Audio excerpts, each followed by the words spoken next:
All right, guys, we are here to talk about a little bit of off market opportunities.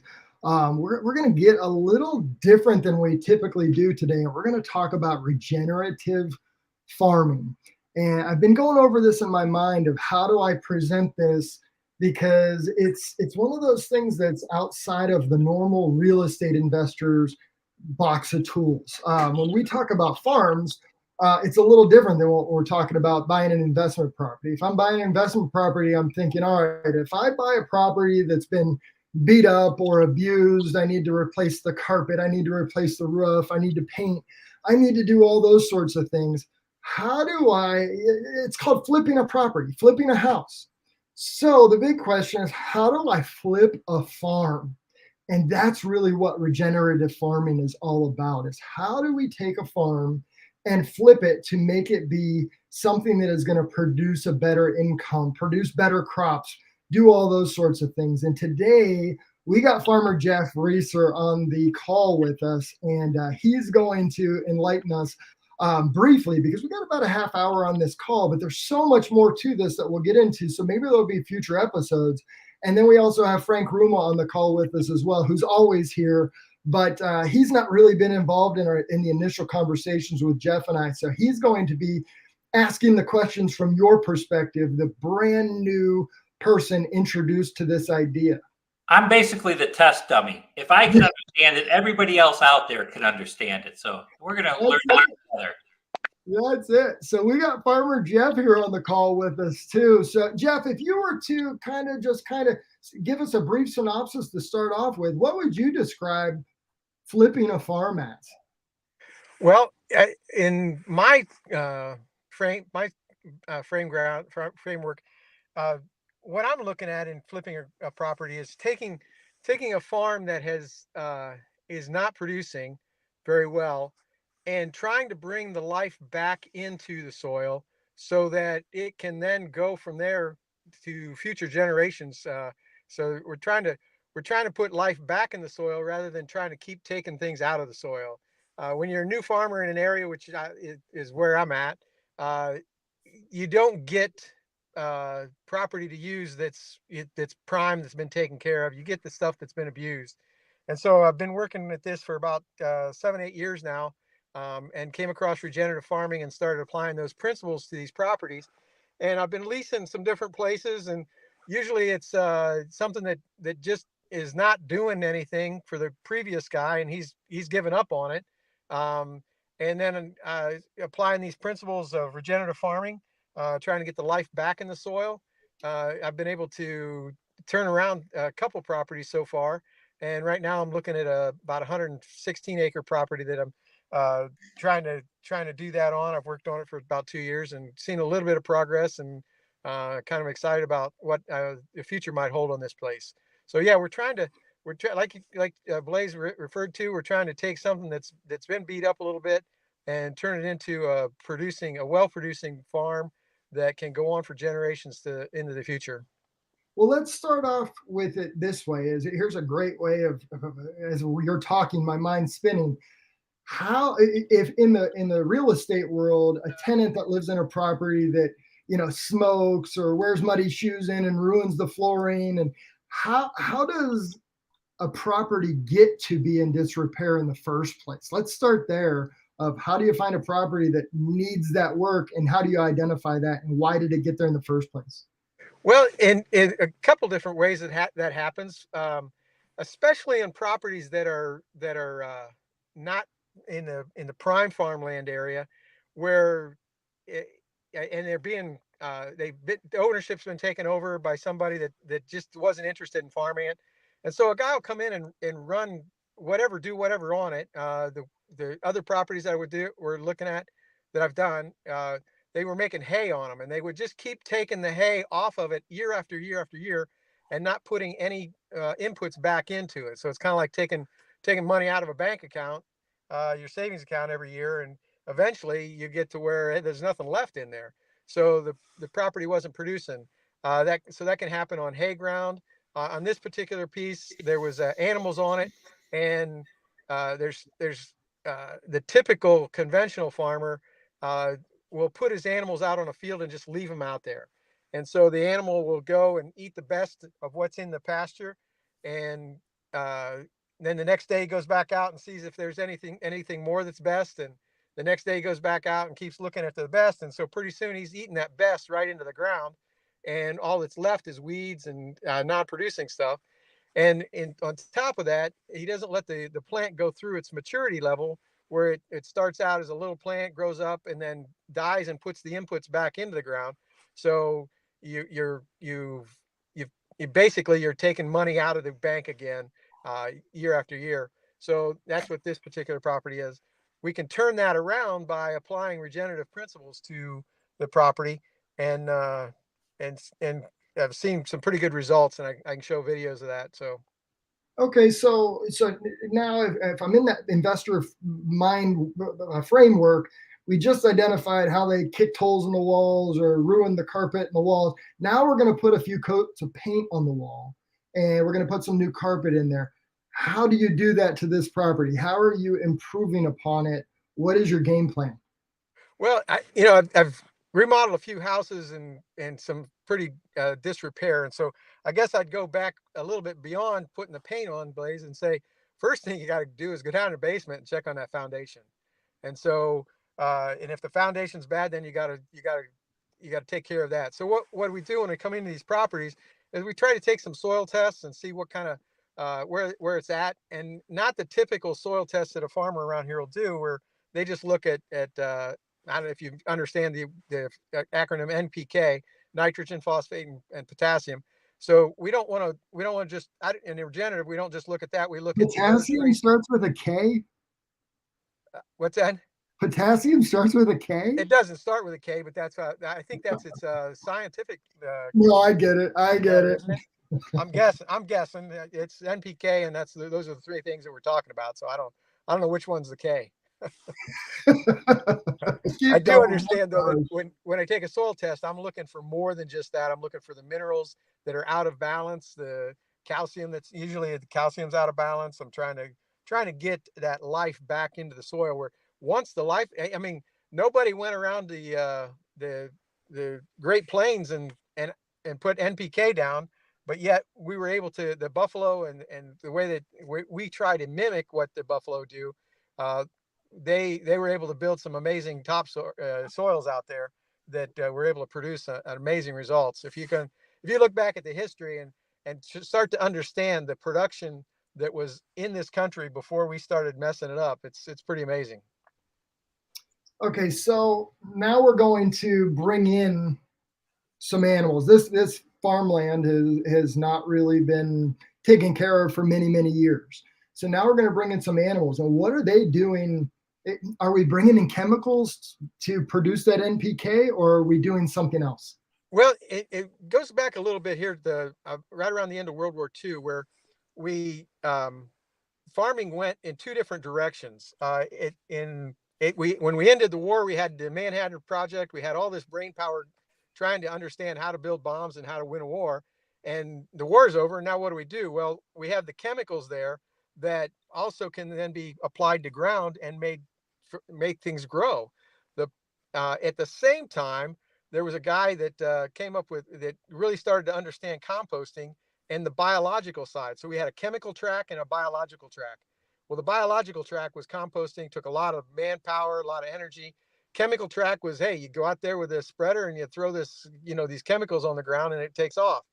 The problem with the chemical side is that it ends up killing the life in the soil, and it takes the balance that we find in nature. It takes and throws that balance clear out of whack. So there's if you do a soil test in a forest, or actually even in the field's edges of the fields that are farmed, you'll find that there's a good balance between the biological and the fungi. And when we apply our chemicals to the farms, we end up killing that fungi and going almost completely to a biological side. Well, by putting these cows on the property, the cow's stomach is a super sauerkraut factory, and so the cow eats the grass and applies its juices from its stomach to the grass, and then so it's adding fungi back to the grass, and then of course I have, they're excellent manure spreaders. They spread that manure out in the field if I keep them in the fields, they actually apply the manure all by themselves. So they can do all this, they can they can harvest the grass, apply some chemicals to it, some biological to it actually is what they do by running it through their 4 stomachs, and then turn it out the back. And what's amazing is you can go out and, in a field that has no mushrooms, you'll be able to find mushrooms in a year or two from that fungi being applied back to the ground. So we can bring that pasture back into balance just by grazing cows. Now we can speed it up by applying compost and doing some other things, and some other biologicals adding to it. But the one field that I've regenerated, basically all I did was clip it, let the cows go out and mow it. And then after they were done mowing it, of course, there's a lot of weeds at the first that they didn't like. So I would mow it right after the cows came out, let it rest. Rest is very important, as we need rest. And so the ground needs that too.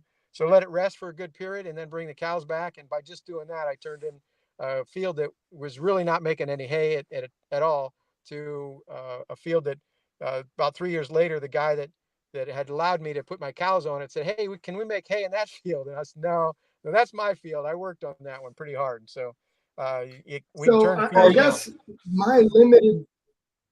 I was going to say, my limited interpretation of what we. Go ahead, Frank. I was just going to say, so you're using the animals to make it better for growing. Correct.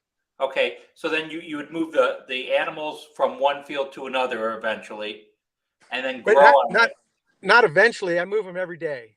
Okay. So it's very important in this whole process. If you the other side of it is understanding the life cycle of grass seeds.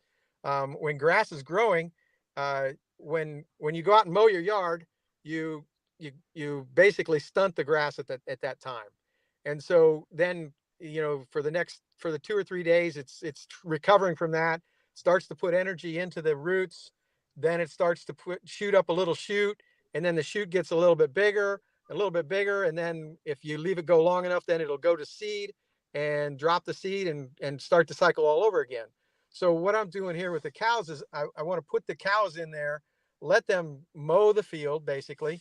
But then I want to try to make sure that I get them out of there before that cycle starts, before it starts putting energy back into something growing out of the ground where the cow will eat it again. So I let them in for a day, or maybe a day and a half, 2 days, depending on how big the area is. Get them out of there, let that rest, and so that it goes through that growth cycle and produces not only stuff above ground, but it produces roots below ground. It produces the life in the ground. It produces organic matter into the ground. So there's a lot of things that go on just by letting the cows clip it and then letting it rest and then bringing them back later and letting them clip it again. So I'm going to guess, like, when you start this off with a piece of ground that is not real valuable and not a lot of nutrition is that in there, maybe you can have 2 cows per that 1 acre. And I know my math is way off. I'll let you interpret it. But over the course, as I have those cows continually clip the grass, take them away, and let that grow, at some point a couple years down the road, now I can probably bring in more than 2 cows, right, to do that same work, and they get more nutrition, create more beef because there's more of them. Am I off track with that way of thinking? That's exactly what we're looking at. The cows that I have on this property right here, I probably have them on at about 1 cow per acre for the grazing season. Maybe not quite 1 cow per acre.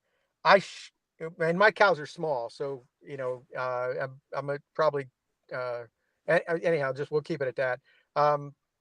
I should be able to, within a year or two, get to where I can put 2 cows per acre on, and I think I can even go beyond that by getting this property completely back to where it can be. So as a farmer, and you're out looking to buy or lease farmland to put your cattle on, this particular property, maybe the 1 acre is worth $55 a month, or however that equation comes out. You can dive into that. But 3-4 years down the road, now it's no longer worth $55 an acre because it's you can get more cattle on it, you can produce more. So now it's more value to you as a farmer to lease or to buy because it produces more for your livestock, correct? Exactly. And using numbers in this area, I was able to rent it for $50 an acre per year. Um, Farmland around here probably rents anywhere from $70 to $150 an acre for conventional farmland. That's on a yearly basis, so it's not a big profitable area, but yeah, it's worth it to me right now. The value is about $50 to $70 per acre. If it was prime, I think I could afford to pay 120 to 150 an acre and still make good money. So you can essentially double the value of that land from a leasing standpoint as well as from a value standpoint if you were to have to sell that land, because this property that we're talking about on here, it's been out there for years. I know exactly when you told me about it, what property it was. It's been for sale, off sale things for years, but nobody's really done anything to put the life back into the ground. Once you put the life back into the ground, now it's a different animal altogether, right? Exactly. If you'd have drove by this farm over the last, 5 or 6 years, I think it's probably been 8 years since it was first went vacant. And you looked out here during the summer, it would be just kind of a pale yellow green. Not very inviting, color wise even, and just a lot of weeds. And so this year I was able to get it a little bit better. I think over the next 2 or 3 years, it'll turn into, I mean, in my opinion, it'll turn into an oasis. Nice. And how many years have you been working that farm? This property here I've been on for 2 years, but I've been leasing it for those 2 years, and so I've been a little bit limited in what I've put back into the property. In my lease agreement, I agreed to put $50 an acre in inputs into the property on top of the $50 that I rented it, just because it was it had some benefit to me to try to get onto the property. So I've been here 2 years, but I haven't been doing a lot of the inputs that I would do, or that I actually did do on the properties that are closer to my house. Okay. Okay, so I guess back to that point, Frank. The home farm that we have 35 acres, about 15 acres in pasture. When we first bought it and started working with it, it was a conventionally farmed property. We put the cows on it, rotated them around. It took about 3 years before I started seeing a lot in regenerative farming. One of our key indicators is earthworms. So it might not seem like something to you, but we get pretty excited about earthworms in the ground. And because they're excellent workers, they do some amazing stuff if you start to understand it. But the ground, it took about 3 years before we started seeing a good return of the earthworm. And at the same time, we started seeing the manure piles that the cows would leave. We started seeing them disappear a lot quicker. And so what that's telling me is that there's life in the soil that's starting to consume what's being left behind by my cows. So about 3 years is, without doing a lot of extra inputs, is where you can start to see a nice turnaround. And then would you, and bear with me for a second here. So you've got the cows out on the field and you're improving the field. And then at a certain point, do you take the cows off it and then turn it to a growth area where you're going to farm for hay or for some other product? In regenerative agriculture, our goal is to have something here that's going to last for generations to come. The other benefit, I mean, right now we're just talking about these immediate benefits of trying to flip this farm around, and the benefits to me, right, as the farmer. In regenerative farming, one of the other things we want to look at, the Savory Institute is one of the institutes that's big in regenerative farming, and their main spiel is holistic farming. And so we want to look at it from a holistic standpoint of not only are we helping to be more productive on this specific piece of property, but we're also changing the way it affects the environment by putting these cows on it, and by letting them in a continual basis. We keep increasing the organic matter, and for a 1% increase in organic matter, you increase the soil water retention capabilities by 1 inch of rain. And so 1 inch of rain can be about 20,000 gallons, 20,000 gallons, I think, of water. So we're not only that, but it's also, if you start to understand what some of the people are talking about with carbon credits, actually increasing the organic matter, which is what will happen as these cows keep on this property. We'll be able to keep increasing the organic matter. Increases in organic matter is where we get the carbon credits. So they're working on it right now. Bigger farmers are starting to be able to generate some carbon credits and get paid for that. But the concept, whether I get paid for carbon credits or not, I have a firm belief in trying to be a very good steward of the property that I've given. And so I want to try to make sure that this property gets better and better. So to answer you, getting life back in the soil would increase its capability to grow corn, beans, and, wheat and oats and all those different cash crops.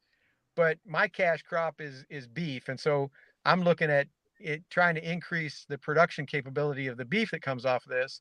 And from a holistic standpoint, also increase the ability for this property to retain water, which in this environment that we've had over the last couple of years, where we've had some pretty good months of dryness, you would be amazed at the different.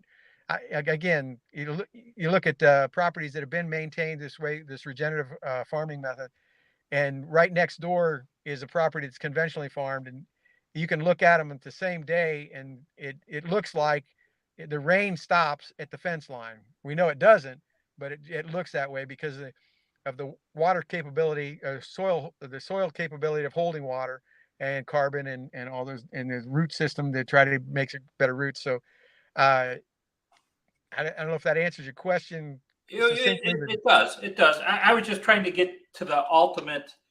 If your purpose with the cattle was to improve the growing area, or if it was just to improve the amount of cattle, not just, but improve the amount of cattle. And in your case, you're strictly cattle.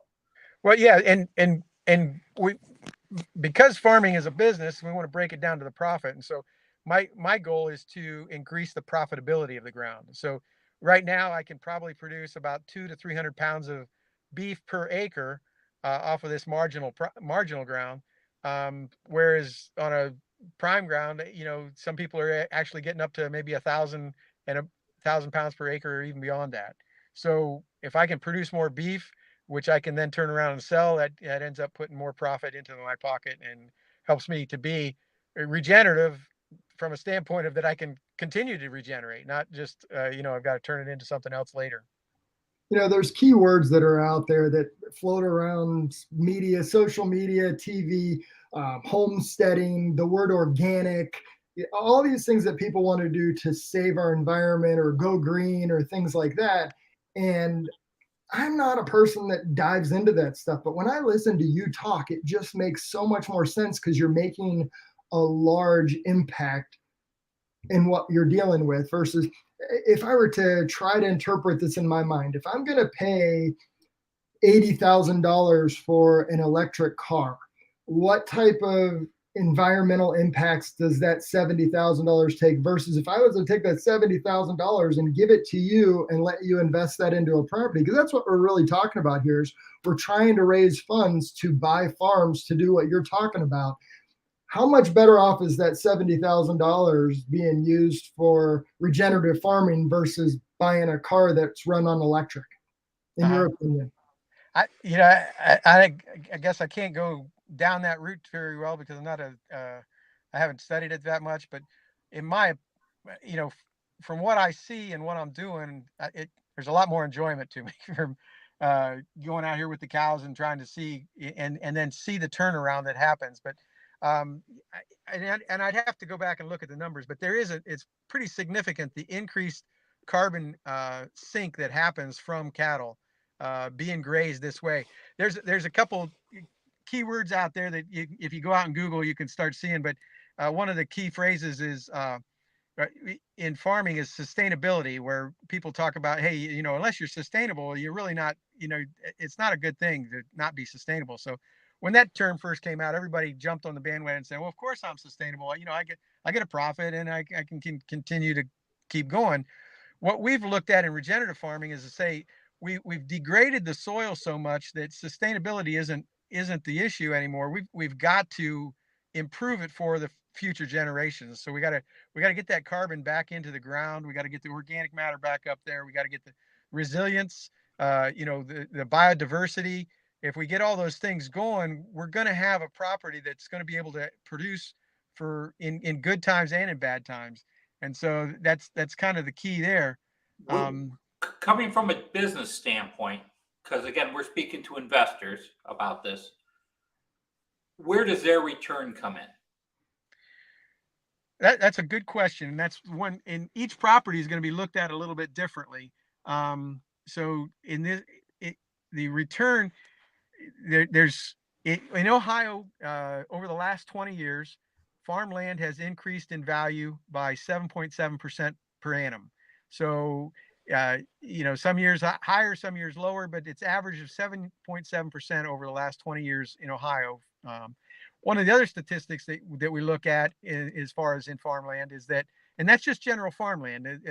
You know, it's that house you bought that needed paint and everything, and you didn't do anything. You just found a renter you could put it in, and after 20 years, you know, it's going to go up, even though you don't do anything to it. When you're flipping a house, of course, you try standard appreciation for the farmland. Yeah, so standard appreciation. One of the other factors that I thought was pretty interesting is that in inflationary times where inflation was higher than 5%, farmland has outperformed inflation by 9%. Wow. So if inflation was 5%, farmland went up that year by 14%. So that was pretty interesting statistic that I found too. So, you know, but the other factor now is now we're applying flipping principles to the farm, in that we're regenerating it, so that now we've taken a property that last year I probably got about a ton of forage per acre off of this property. And so that's how I was able to keep a cow per acre, about somewhere around a ton of forage. There's no reason the other property that I've maintained, I'm probably getting about 3 tons per acre without doing a whole lot of extra inputs. But so just in tonnage of forage, which is what feeds my cows, which is what keeps them alive and helps me make a little bit of profit here. I'm going from a ton to maybe 3 tons over maybe that 5 or 7 year period. So what we can do then is, at the end of the time frame, we can put together a package now and say, hey, listen, this is what we've able to do. We got the statistics here. You can actually produce, you know, this much forage per acre, and that means something to somebody that comes in with a beef operation that's running on grass.